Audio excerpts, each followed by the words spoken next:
And lastly, it needed to be flexible. And Google, of course, adds pieces as they're ready to the Google Apps for educators. And so after considering all these options, the Blackboards, the Moodles, and all the other open source, we decided, after looking at those options, that we were going to go with Google. And it's for those reasons that we selected it. I have to say that speaking about the flexibility issue, that was so important for us because we knew from experience with other platforms and other tools that we needed something that would really evolve with our community, would really evolve with our schools and our teachers and our students. And often, that evolution doesn't happen, and that's when when a platform fades into obsolescence. So we wanted something that would grow with us and be flexible enough to take it in new directions as our teachers and students grew in capacity. So, and so far, as you'll see, it's been working really well for us. So as we shifted from the planning to our actual production, and we looked at the various goals we wanted to achieve, it became apparent that we really needed two domains, not just one. And we designed a blue side and a green side. So the blue side was where we started, which is just for staff, and only for staff. And the URL for that indicates that it's our own domain. It's password protected. We use a single sign-on model, which enables the users to simply use their Active Directory login, their email login. So as that changes on our networks, they're still authenticated through the single sign-on. So they only have one password to remember, and that's their primary password. On the student side, that's the area where our staff share with the students, and it includes middle and high school students. So a little bit about the staff side, and then I'll cover the student side. On the staff side, the benefits there is that it's easily and securely shared. So the teachers can design websites, Google sites. They can design documents. They can collaborate, whether it's in presentation or some of the other apps you'll see later in this webinar. But it really makes it simple to plan and collaborate.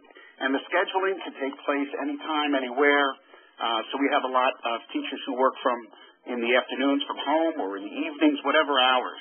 And so that staff side is very easy to use, and that's what you'll see primarily in this webinar. One of the things that's been really great about having these two domains is that teachers who want to collaborate with a grade level or even at a district level, they can create a resource, let's say a unit plan or a reading level chart, and with a click of a button, they can share it with the entire domain, which means all of the members of the staff side, the entire faculty. And they can decide what level of permission that sharing takes place. So it could be, for instance, a view-only document, so a unit plan that they want to share with all of the teachers on their grade level, but they only want those teachers to be able to view it. And if they want to edit it later, they can by making a copy of it. We'll show you how that works a little bit later. So that's the staff side. Again, going back to that model, we have staff, and when we move into the student side, which again is a separate domain, but it's also tied into our single sign-on. On the student side, teachers and students have access. So this is really the instructional area, the learning area, we refer to it. And this is where teachers can share with students any of the files they create, but more importantly, the students can share among themselves and back to the teacher the work that they're creating. So they're able to share seamlessly. They're able to collaborate. For example, the newspaper staff is able to collaborate between editors and writers and the advisor. Some teachers choose to create templates for students to use, so there's consistency. In the second phase of our rollout, we'll be introducing Gmail for student communication. And the whole piece here is really gets to the heart of what we do here in Clarkstown, and that's that it's the student in the center. It's student-driven collaboration, and that has taken off quite well. So just to summarize, John, did you want to add anything to that? Oh, no, that sounds great, John. Okay. So just to summarize then, the difference is, and then we'll get into the meat of it, is on the blue side, the staff side, we can allow certain tools that we don't allow on the green side for students. And students, for example, can have resources that we don't share on the blue side. But both domains have docs, sites, and calendars. And these three items have really launched us. They've transformed our classrooms. And really, a number of teachers are quite enthusiastic about it. And our goal was not to only reach those teachers who would embrace this technology anyway. It was to share it across the enterprise and to have buy-in by a significant number of teachers, ideally all of them. And so in this example you see on your screen, the staff has video, and the students will have Gmail, and we can distinguish between the domains. But the exciting part is really how we were able to take these great ideas we had and jump in a way that did not threaten or overwhelm our staff, because like all your districts, they're quite busy as it is. It's another thing. So this had to have a real value add. And I think we were successful with that. John's going to take you through just a little bit more and more of the details. Yeah, we'll go over very quickly those core tools, the docs, sites, and calendars. For those of you that might not be familiar with the tools provided in the Google Apps Suite, one of the core, really like a foundation program is Google Docs, which is our productivity suite online. Of course, it's online. There is a word processing tool. There is a presentation tool and a spreadsheet tool. But the defining difference with these tools is how collaborative they are. In your word processing file, you can have up to 10 people working on that file at the same time, regardless of where they are. So you can have teachers in different buildings, and for us that's important. We've got 16 buildings, 11 elementary schools. So having the ability to work on a unit plan collaboratively across a grade level and having 10 people simultaneously editing the same document is an incredible advantage. We also are able to bring in peer mentors. So students who have a writing piece, when they get along the writing process, they can invite peer mentors to come in and have conferences on their writing directly in the file that they're working on, regardless of where they are. In Docs, everything has a history, so you can see the entire writing process. You can see when edits were made, and you can actually track that writing process, which is pretty incredible. And you never have students complain that they left their homework at home, because everything is online. As long as you have an internet connection, you can access your file. Sites is it's Google's website tool. It is so fast to create a website with personality and sites. It's really amazing. And it provides so much flexibility for the tool. So you're going to see everything that we created today use sites to sort of connect the other tools. It's really, Google has made it very easy for all these tools to interact. So it creates a powerful platform for that. Sites that, since it's so easy and quick, you can create problem-based learning tasks in sites. You can create students can have electronic portfolios. Teachers can have teacher websites for a nice homeschool connection. It's a powerful platform. And finally, there's Calendar, which is online. So you can access your calendar from anywhere. You can access your calendar from your mobile phone. This is where we started with our teachers, because we recognized that teachers know calendars, and it was a place that has a lot of existing knowledge. Teachers are comfortable with calendars. They rely on them for their daily practice, and we thought that it would be the least intimidating place to start our teachers as a system. We have teachers that are tech pioneers, and they're in all of the tools. They're using all of the tools. But as a system, we chose to use calendars strategically. And by doing that, we were able to give them a value add right away. And in a little bit, we're going to talk about our professional development model. And it really starts, the very beginning part is just the modeled experience. So we actually provided resources for our teachers that they could instantly embed into their daily practice and make using the tool job embedded. We're going to actually, let me take you through what it looks like to be a teacher. I'm going to go over to our Google Apps single sign-on, and I'm going to log in as one of our teachers. This happens to be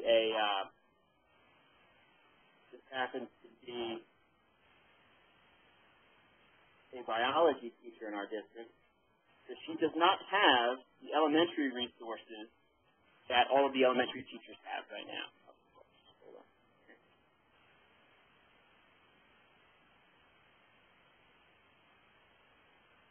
There we go.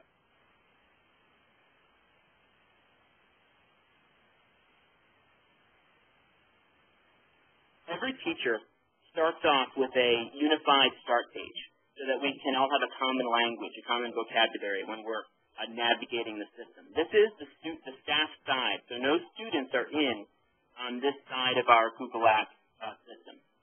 We refer to it as the blue side, like John said.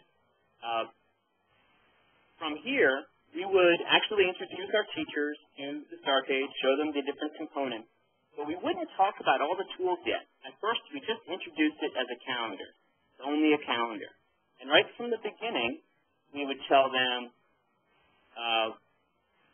how they can use the calendar to, for instance, share assignments with students. These are Heidi's assignments that she's sharing with her students. You can take this calendar and, of course, broadcast it out on your teacher page so that if you add an assignment to the calendar, it automatically shows up on the teacher page. It cuts back on work redundancy, which is a really big thing for us. We try to centralize the workload, and Google has made it really easy to do that.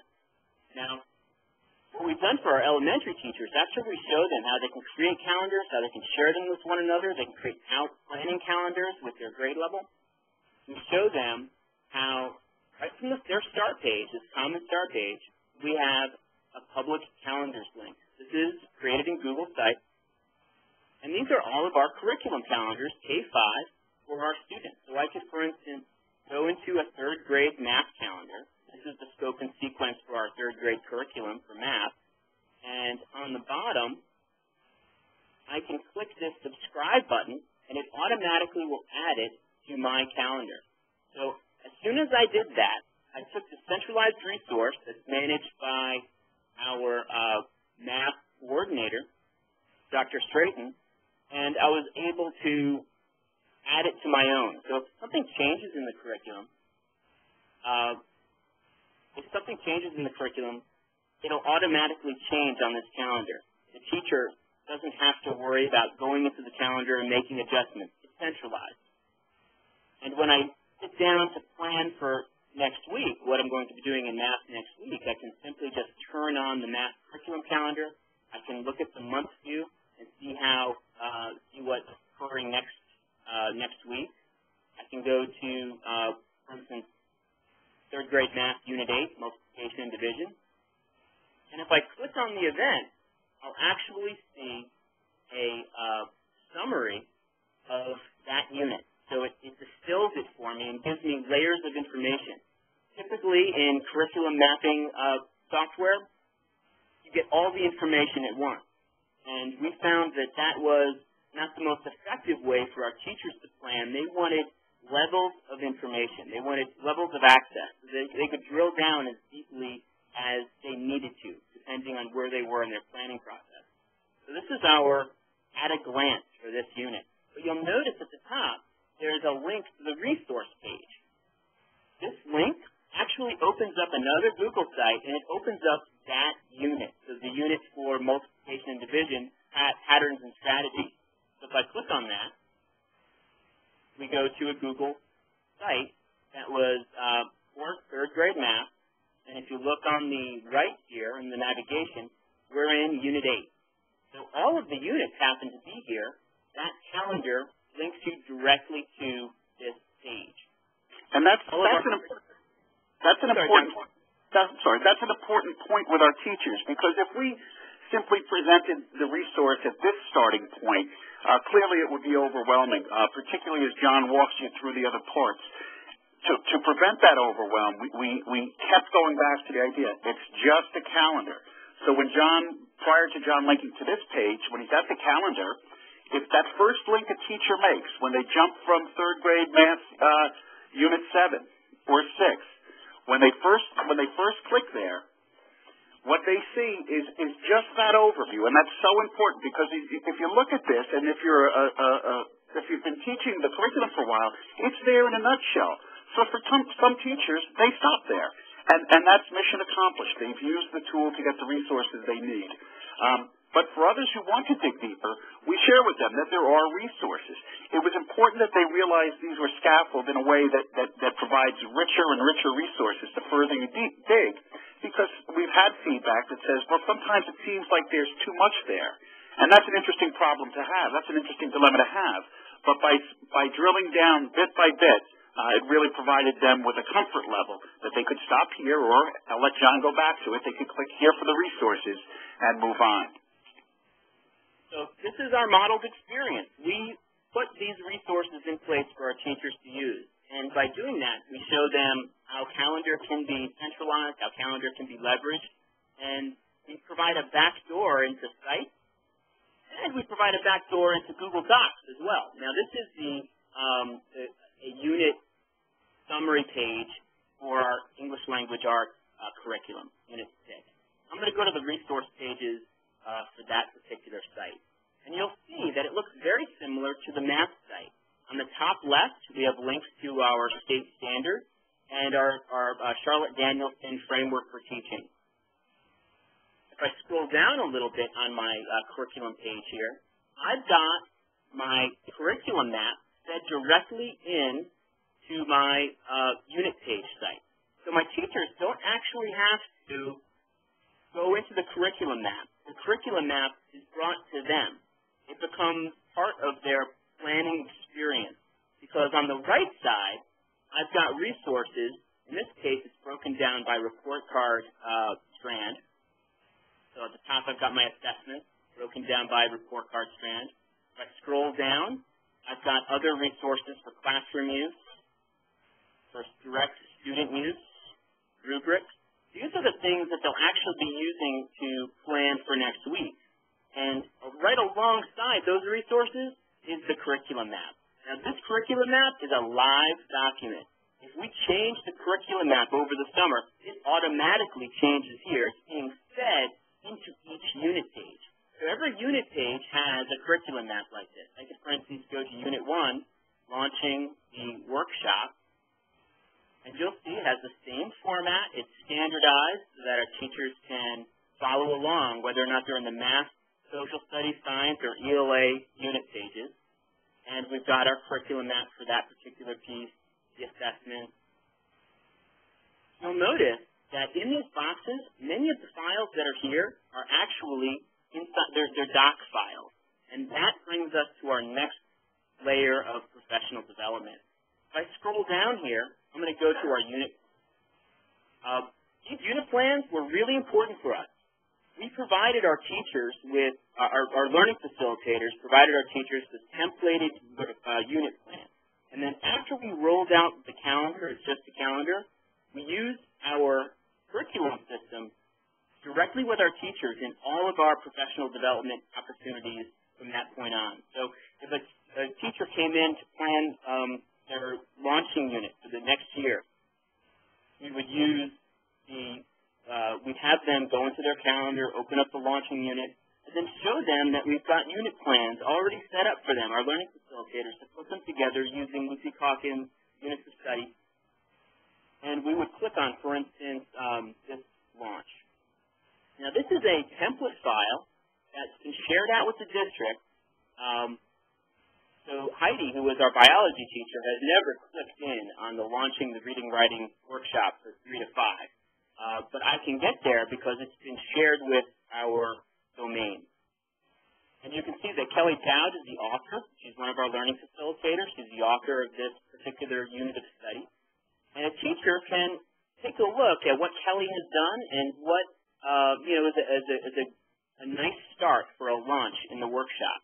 But the part that was, in a way, subversive is we allow them to go to File and make a copy of this unit plan.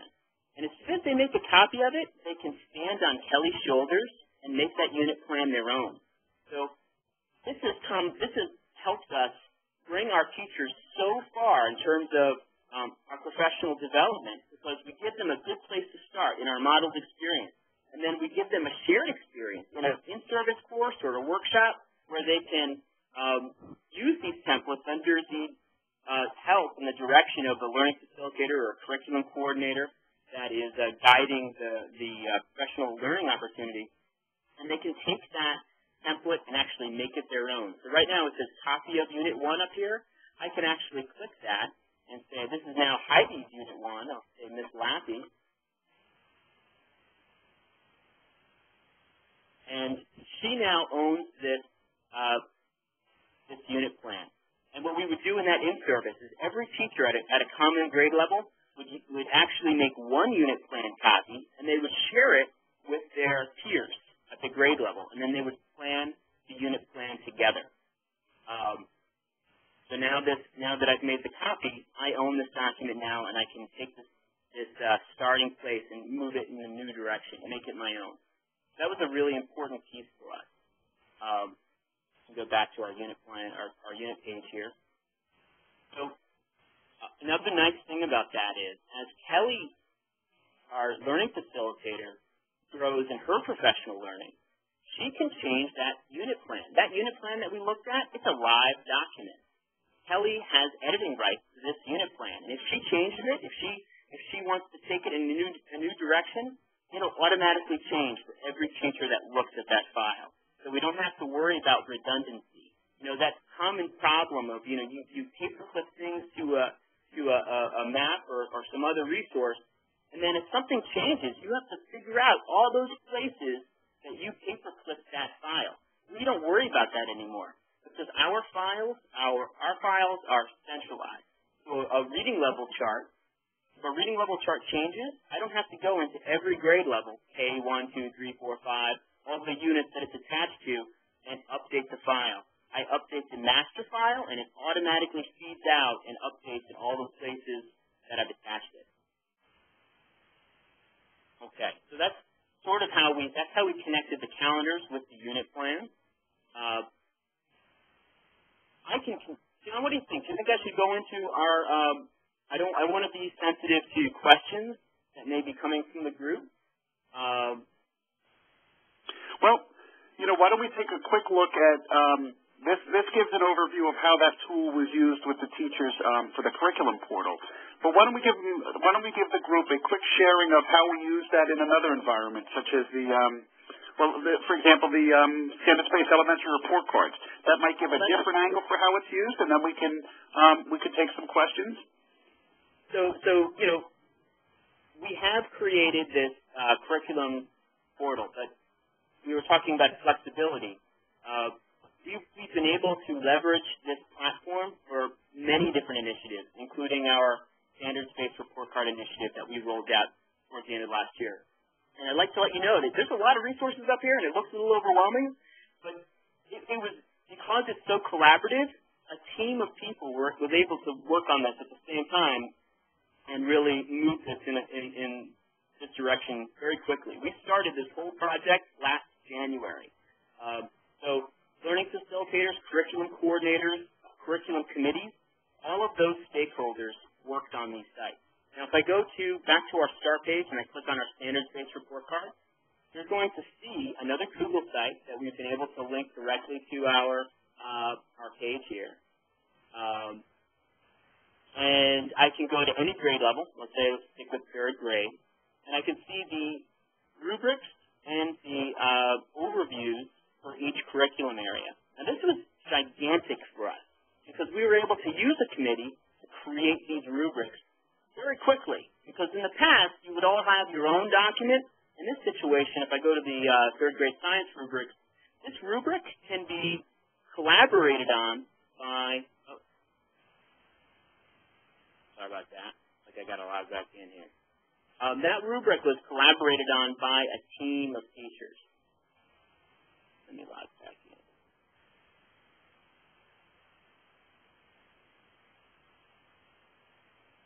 And as John's logging back in there, in the past when we had done projects of this scale, it meant having teachers come after school or pulled from classrooms to participate.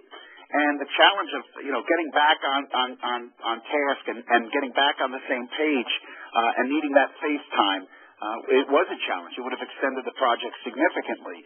But by being able to collaborate any place, anywhere, anytime, rather, it really opened up some interesting opportunities for us. I think Heidi might actually be in here, so I don't want to... Yeah, you know what, John? Why don't you log on as yourself? I'm going to log in as me.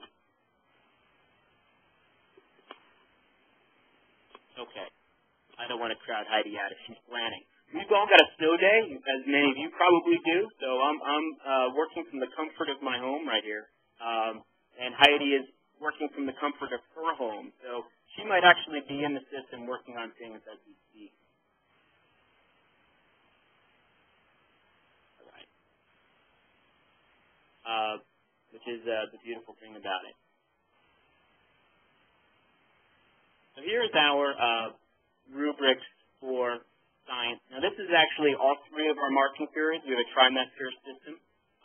Each one of these cells actually links to the individual marking period site. So you make one change on one page, it automatically updates on the individual marking period pages. But it's a live file. So I have editing rights to this particular rubric. If I were to make a change on this file, it would automatically change everywhere. John, are you able to log into, why don't you log into the third grade or the second grade science rubric? Let's do not that science rubric, let's do the technology rubric, the second grade technology rubric. And then we can show them how, even though you're in a different location, we can edit the same file at the same time. Okay, you'll need to give me a minute on that, John. No problem. So if I go down here, second tech rubric, this is our digital literacy rubric, and we can have up to 50 people editing this spreadsheet at the same time, which is a real advantage in science classes, for instance, where you can have a science class performing a lab and putting data into the same spreadsheet and having it update in real time. Pretty incredible. So John, what did you want me to go into? I'm sorry. That's all right. I'm actually going to, you can, if you go to the start page, go to the standards-based report card site in the center. Mm-hmm. And then go to second grade. And go scroll down to the interdisciplinary section. That's where that's it. And open up for the tech rubric. Okay. And I am in there. You should see that it shows that I'm in there as well.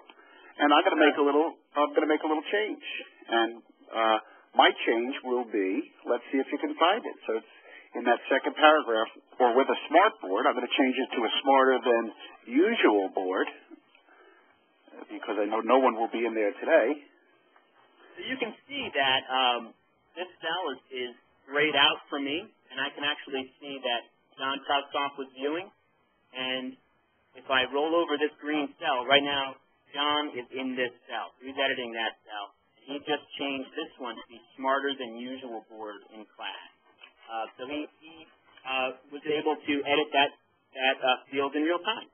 So let's open up to some questions. I don't want to keep talking about, finally, you know what? I do want to mention briefly before we move on. This presentation will be available to everyone. So if you want to see our timeline of how we made this whole thing happen, it'll be available. It's in the presentation.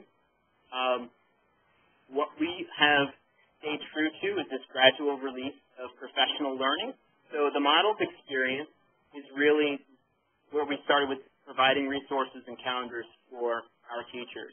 The shared experience was an opportunity like those templated unit plans and in-service opportunities where teachers would plan collaboratively using those resources under the direction and guidance of a curriculum coordinator or learning facilitator. Now, the guided experience here, this is interesting because teachers can take those unit plans and they can share, if they run into a problem, they can share that file out with me or out with John Krauskoff or one of the coordinators and ask for help. And then regardless of where we are, we can go into those files and we can provide assistance. And the same is true for students and teachers. It, for instance, can be really powerful in IEP settings. A Google certified teacher was, I forget who it was, which is horrible of me, but there was a Google certified teacher that mentioned that they use it for IEP students. where the student will share a file with their special educator, and that teacher will be able to, regardless of what time it is or where they are, will be able to provide assistance to the student in a non-obtrusive way, which is pretty amazing. And then you've got the independent experience, where students and teachers are just using the tool by themselves. So this is also in the spreadsheet. And if you guys have any questions, you can feel free to email us. This file here is available on a Google Webinar resource page that we've put together for you, and it links a sample unit plan with an anatomy sheet that actually explains all of the gadgets that we've used to create the sheet and how to get them. So that'll also be available. And if you have any questions, you can always contact us. Hey guys, this is Jamie Castle from Google. I wanted to thank you guys for presenting so much detailed information and such an insight into what you guys did with the Google Apps education applications. We have a number of folks on the line. A lot of good questions have come up. I want to start with a couple of those, but I want to do a quick warm-up. One of the questions that came up on the chat sheet there was the question around personal start page, and I know you guys used that as an example there. The question was that Google dropped personal start page. Is that true? And the answer is we have. The way we're looking at it is we've actually improved the whole concept of the personal start page by including it as a feature within Google Sites.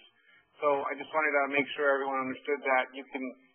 We think using the concept of personal start page within Google Sites actually makes a lot more sense. So there's information online about that, and you can definitely ask other folks that have used it. It's a little bit of a different experience. So I wanted to start with that. So a couple of questions I wanted to get your opinion on or thoughts on. The first question here is, who puts all the information on the calendars? Is it individual teachers or administrators, or who does all the data entry into the calendars? One of the the curriculum calendars are owned by the curriculum coordinators. So the Math and Science coordinator owns the Math and Science curriculum calendars, K-5, and the ELA and Social Studies coordinator owns those calendars. One of the things that's been interesting for us is a lot of these resources have always existed. So we had summaries of our units in year-at-a-glance documents. So you could look at a year-at-a-glance document, and you could see the summary for the year. And basically, what we did was we took those year-at-a-glance documents and we just copied and pasted them into the calendar. So it was really just taking resources that already existed and just used them in a more purposeful way. So this would be selected, copied, pasted into the calendar. It really didn't take very long. It doesn't take very long to make those calendars. It's just a matter of sequencing them. Okay. But the curriculum coordinators do that. Okay. Another question that we had here was the understanding is that you didn't roll out GNL to teachers at first. Is that correct? And what was the process behind that? And what happened from there? Well, the Gmail, we weren't ready to move forward with teachers with the Gmail. Like many organizations, we were heavily invested in another product from the past years.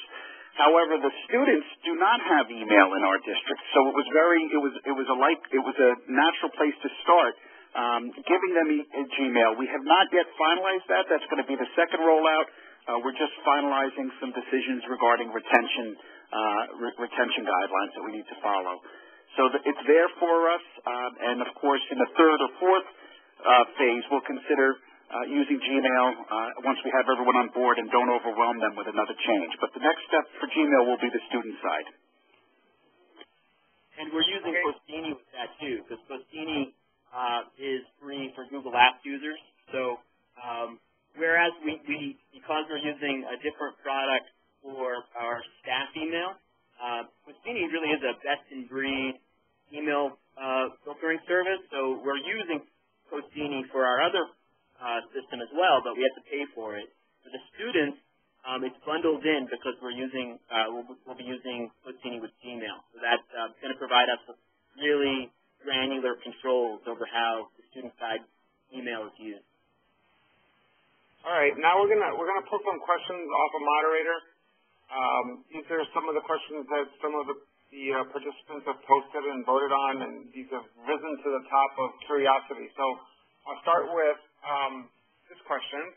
What was the one thing that led to the buy-in, the best thing that you can describe that led to the buy-in to roll this out from teachers, students, and administrators?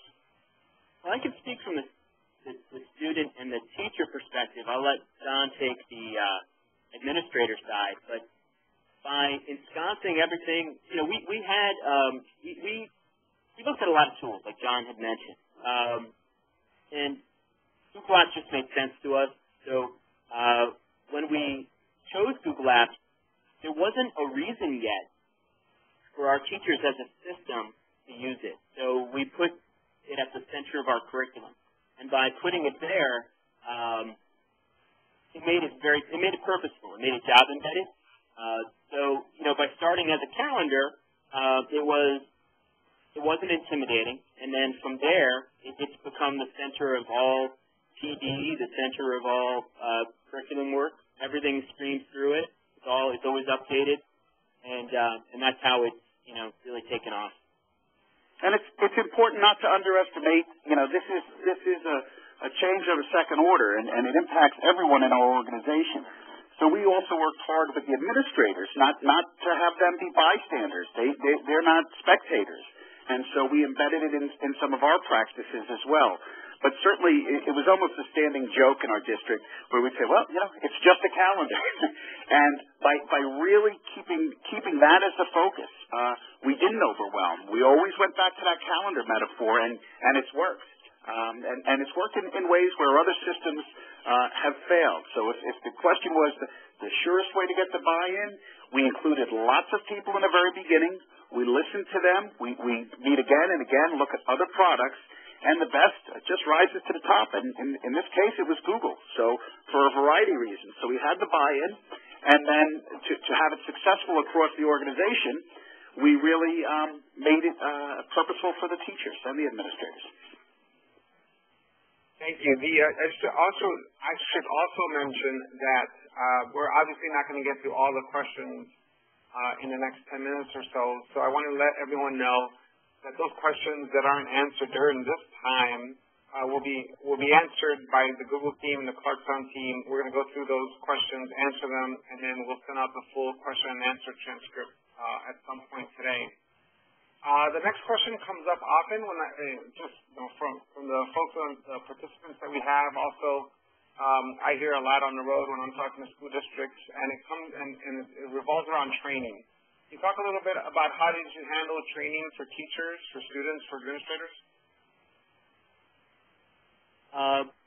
Well, we provide all different levels of training. So there are explicit how-to opportunities. So how do you use Google Docs in the classroom, for instance? And that would be, we would consider the modeled experience, where teachers come to the workshop and they learn best practices on how to use Google Docs in the classroom from, you know, a more experienced peer. So they learn about making templates and naming conventions and how to edit files and how to share files and all of those things.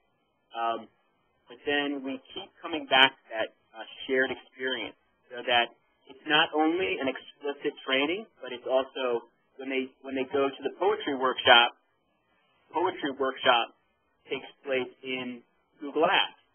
So if I were to go to that ELA page and I go to we'll go back to poetry. You'll notice that we've got professional development right here. So we did a professional development on engaging students with poetry. And if I click on it, it'll take me to a Google site that explains that. It has all the resources that they learned inside of the workshop. It has their unit plans that they worked on together. So we link those out to the resource page. So that professional development that takes place via all of these tools, can be shared out across the system. So it's not only the teachers that were able to go to the poetry workshop. Maybe they had child care issues, they couldn't make it out. They can still go to the unit page, click on the PD resources link, and have access to everything that took place during that workshop. So that's been, and then past that, you have the guided experience, where a teacher might have gone through the workshop. They might be working on their poetry unit plan, but then they have questions. They can share out that unit plan with the learning facilitator, let's say it's Kelly Dowd, and then virtually actually work through those problems because the document can be shared. So there's all sorts of different ways that it's been, the professional learning has taken place. We'd also want to make sure that we do have professional development teams in our schools. So as some of those teachers become experts on Google, and that can be through their own interest, that they're using the Google apps in their classroom, and they run workshops on our superintendent's days and after school or by department. It doesn't all come back to one central point. The goal of having the central point is that there's consistency with regards to what's pushed into the building. But we also have a Google Ambassadors program for the secondary. So we have a representative from each content area in each school, and they meet after school. It's a stipended activity, and they are then, in this case, building what you see in the elementary grades, that full robust curriculum.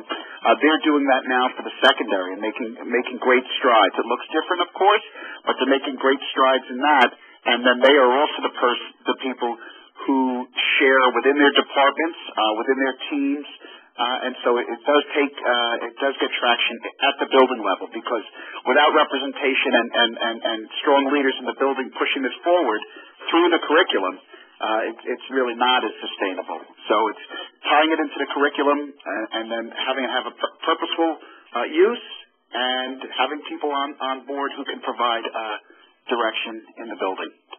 I'm so glad you brought that up, John. I almost forgot. Right now, we're in the process of bringing this whole system into our secondary schools. It's done very differently. At the secondary schools, we're using department chairs. Department chairs might be the Google ambassadors, or they may have nominated another member of their team, and they're creating a secondary version of what we've done in elementary.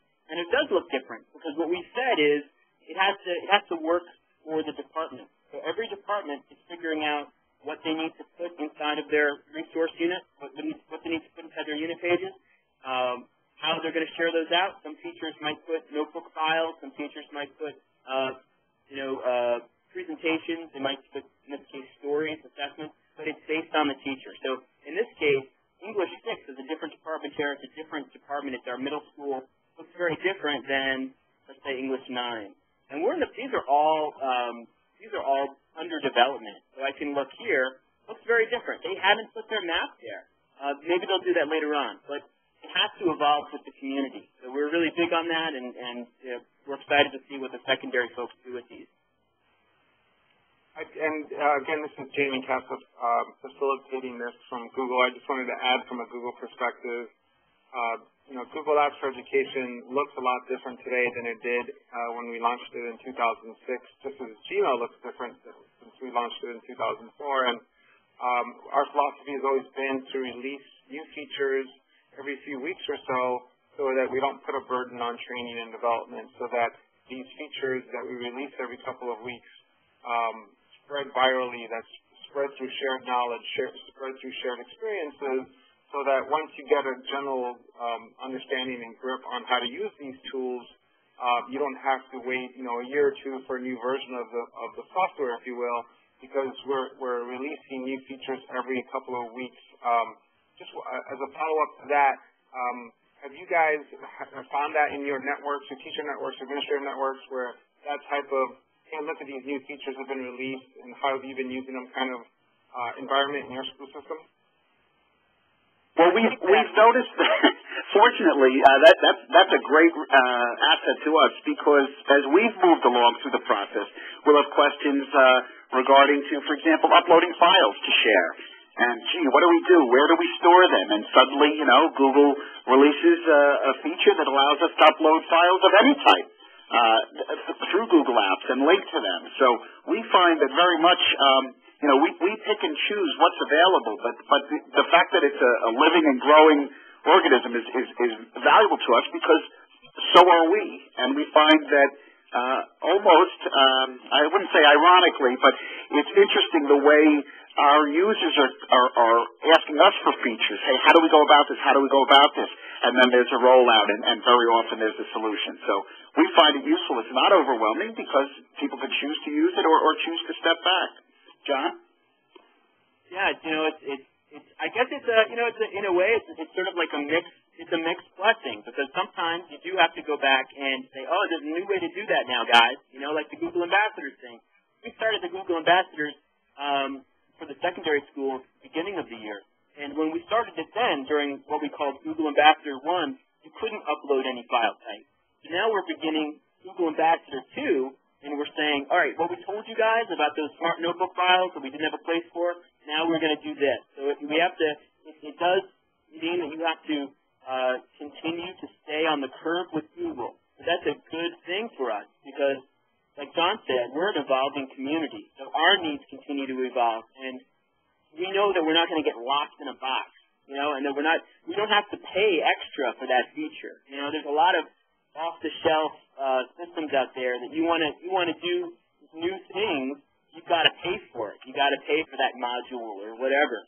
And it's constantly breathing new life into our system. So the start page with Google Sites, I'm dying to implement that. But we're probably going to do that over the summer, So that's another nice thing about it. In a lot of ways, you can control how you roll out the new features with these systems as well. So even though they're coming out, a lot of times you can say, all right, our system isn't ready to take advantage of that yet. So over the summer, we'll take advantage of it. We'll get everything in place, and then in September, we can start fresh with the new functionality. So it's been a really flexible and wonderful thing. It's been a great experience. All right, thanks. I think that'll be the last question. I want to remind everyone that we're going to be answering the unanswered questions and sending out those answers and also links to all the resources that were talked about today at some point today. I'd like to thank the Clarkstown School District for joining us today and sharing their story. Thank you again for participating in this webinar, and we will be in touch. Thank you guys for participating. Thank you. It's our honor. Thank you very much. This ends our webinar. Thanks for participating.